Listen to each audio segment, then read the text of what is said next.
Olá, alunos! Agora nós vamos dar continuidade na matéria de formas farmacêuticas. Nós estávamos falando sobre as vias de administração e, em relação às vias de administração, a gente viu que a gente tem várias formas de colocar o medicamento no nosso corpo. Sabendo dessas vias de administração, foram desenvolvidas várias formas farmacêuticas e nós podemos citar algumas delas. São comprimido revestido, drágeas, pastilhas, comprimido efervescente, cápsula.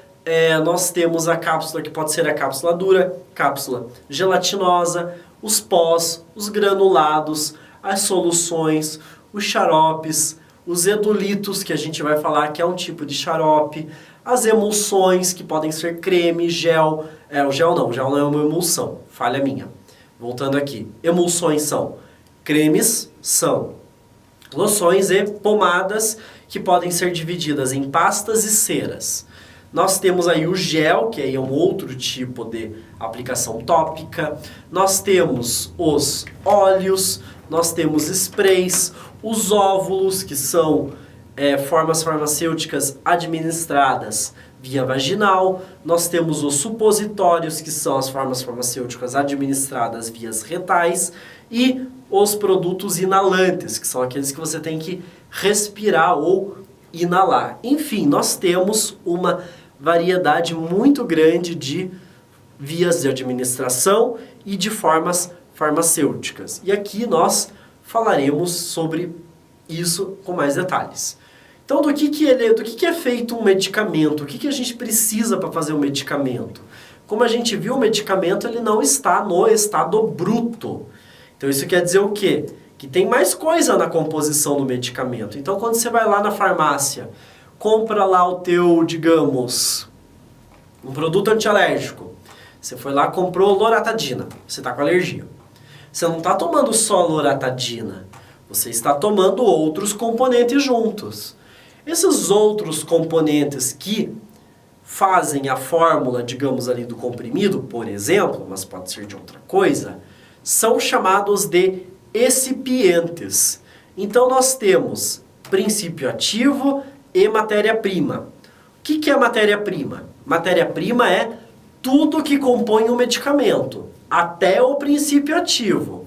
Mas o princípio ativo é aquela substância da matéria-prima que vai ser responsável por fazer o efeito farmacológico no corpo, ok? E todo o resto que é inerte, ele é o excipiente. Excipiente, então, é o material que compõe a matéria-prima do medicamento, mas que ele é inerte, ou seja, ele não deve ter interação com o meu organismo. Ele não vai ter função farmacêutica no meu corpo, ok? E os excipientes, eles podem receber outros nomes também. Essa não é a única forma de chamá-los. A gente pode chamar de adjuvantes, coadjuvantes ou veículo.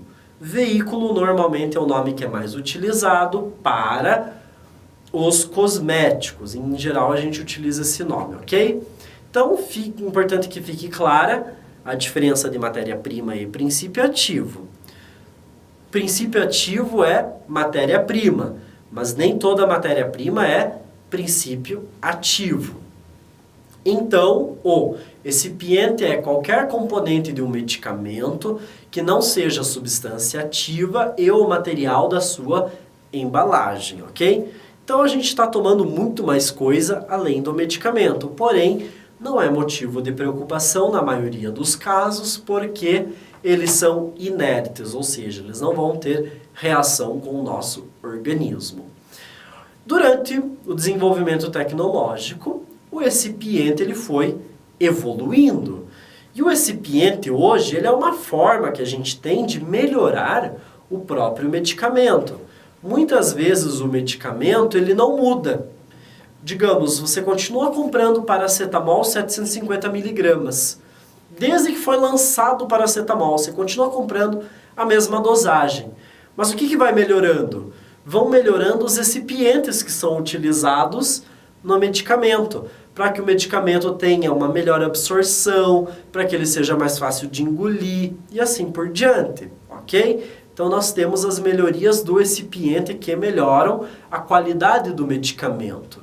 Inclusive, a gente vai ver que existem medicamentos onde o recipiente tem uma tecnologia tão avançada que ele consegue controlar a liberação do medicamento.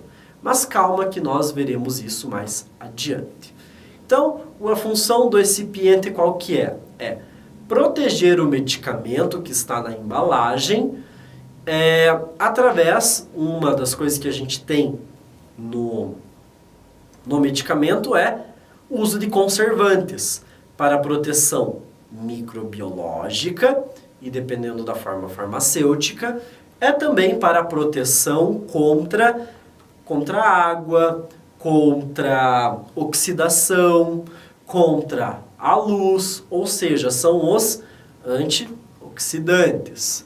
Alguns recipientes também servem para quê? Para aglutinar os componentes da formulação. Por exemplo, grânulo. Tem alguns medicamentos que eles são grãozinhos que você coloca ali, mistura na água, mexe e toma, né? Por que ele vem em grãozinho e não naquele pó fininho? Ele vem no grãozinho porque o recipiente acumula água justamente para ele ficar naquele formato. Outra função do recipiente é melhorar a lubrificação. Para que melhorar a lubrificação? Para que ele passe pelo esôfago com mais facilidade. Porque pode acontecer de medicamentos que não têm recipiente lubrificante, pode acontecer na hora de você engolir, do comprimido ficar preso no esôfago. E ali ele fica incomodando, e além de incomodar, o que vai acontecer? Ele vai, devido à umidade, ele vai começar já a ter a sua desintegração. E aí você vai ter um comprometimento da absorção, porque ele vai sofrer muita destruição no estômago, ok? Então, a função do recipiente é proteger, no caso, por exemplo, dos medicamentos que a gente ingere, é proteger a passagem dele até o seu destino, que é o intestino. Outro local outra forma farmacêutica onde o lubrificante é muito importante, injetáveis. Para quê? Para que o medicamento ele espalhe melhor no tecido muscular ou no tecido subcutâneo e cause menos dor, que ele cause menos rompimento dos tecidos. A vantagem do recipiente é qual também? Como eu já falei lá atrás, né? Garantir a precisão da dose. Quando você tem um comprimido, por exemplo, você tem uma garantia que aquele comprimido tem aquela dosagem que está descrita na embalagem do medicamento, ok? E controlar a liberação do fármaco, também é uma função muito importante do recipiente, como nós já citamos. Ele vai proteger o medicamento até o alvo, por exemplo, na ingestão, para o comprimido, por exemplo. Estou usando o exemplo do comprimido porque é o exemplo mais simples, mas poderia ser uma cápsula, poderia ser qualquer outra coisa, ok? É para proteger o caminho, o comprimido, até chegar ao intestino delgado. Ele também serve para melhorar as características organolépticas, como já foi falado, ok? E também, em alguns casos, ter corantes. Corante serve para quê? Muitas vezes para medicamento de linha infantil, que é para que a criança tenha uma maior aceitação pelo medicamento. Então agora nós vamos falar sobre as formas farmacêuticas propriamente ditas. E vamos começar falando sobre os comprimidos. O que são comprimidos? Como eu já citei agora há pouco, comprimido ele é a principal forma farmacêutica que está no estado sólido. Ele é um preparo onde os seus componentes, quando separados, estão na forma de pó. Mas aí a gente junta eles e faz uma massinha. E faz o comprimido. É igual quando você era criança e brincava de fazer bolinho de barro. Quem teve infância provavelmente já brincou disso alguma vez, né? O que você faz? Você pega o barro, junta ali, né? Aperta e faz o bolinho. O comprimido é praticamente a mesma coisa, só que ele vai numa prensa, obviamente industrializada, para que ele fique devidamente prensado, de uma forma que ele não vá se quebrar com tanta facilidade, ok? Então ele é unido por compressão, esses pós. Esses pós eles são misturados, em um misturador para que a mistura fique homogênea e aí esse pó vai sendo prensado para formar o comprimido.